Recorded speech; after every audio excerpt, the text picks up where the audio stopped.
Alright guys, a quick one.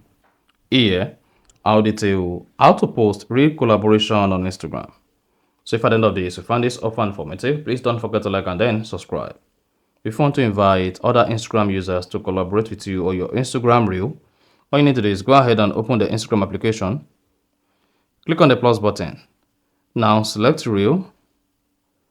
Then go ahead and select your photo or your video you want to invite people to collaborate with you. Click on next. Then click on next again. Now, before you share this on your Instagram page, go ahead and click on tag people. Once you selected tag people, then it should say invite collaborators. Click on invite collaborators.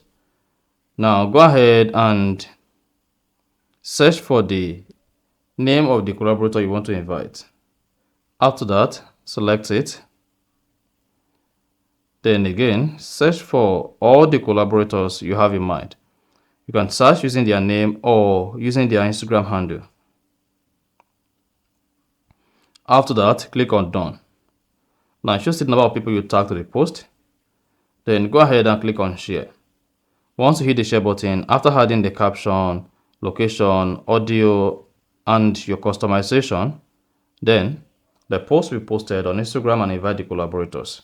And then that is all you need to do. So that is exactly how to post real collaboration on Instagram. If you found this offer informative, please don't forget to like and then subscribe.